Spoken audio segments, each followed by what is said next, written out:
UK और France के बीच समुद्र के नीचे जो 50 किलोमीटर लंबी टनल है उसे बनाया कैसे गया होगा। इस टनल को दुनिया का 8वां अजूबा कहा जाता है, क्योंकि इस टनल को बनाते समय इंजीनियर से अगर समुद्र के नीचे जरा सी गलती हो जाती तो सारा समुद्री पानी नीचे चला आता और सब के सब लोगों की लाशें तक नहीं मिलती। अब आखिर इतनी लंबी टनल को 13,000 वर्कर्स ने बिना गलती के इतनी सावधानी से कैसे बनाया? इतनी बड़ी बड़ी मशीनें अंदर कैसे ले जाई गई?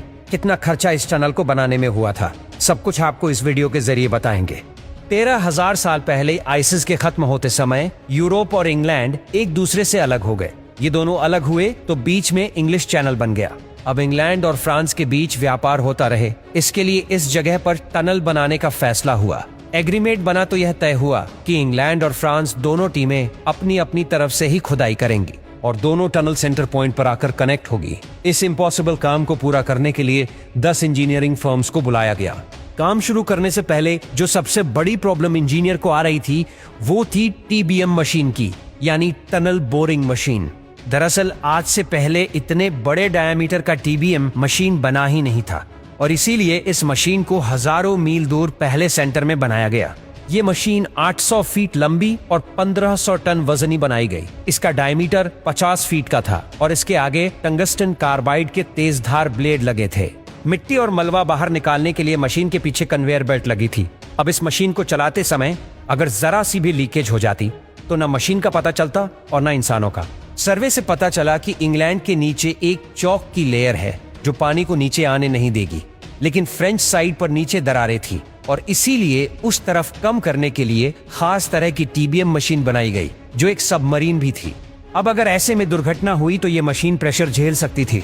प्रॉब्लम अब ये थी कि इतनी बड़ी मशीन को नीचे कैसे पहुंचाया जाए। पहले तो इस मशीन को डिसअसेंबल किया गया और फिर एक एक पीस को नीचे ले जाकर असेंबल किया गया। कई महीने तो इस काम में ही लग गए। 2 साल बाद दोनों टीबीएम मशीनें अपनी अपनी साइड से खुदाई करती है।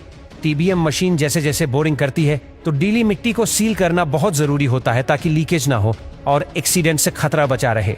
इस काम के लिए गोलाकार शेप के कंक्रीट स्लैब लगाए जा रहे थे और ऐसे में इस प्रोजेक्ट में टोटल 75,000 स्लैब्स का इस्तेमाल हुआ था। इन स्लैब्स की पूरी एक रिंग का वजन ही 50 टन से भी ज्यादा था। एक खास तरह की मशीन इन स्लैब को अपनी जगह पर फिट कर रही थी। जब कई साल बीते तो सबको इंतजार था इन दोनों टनल्स के आपस में मिलने का।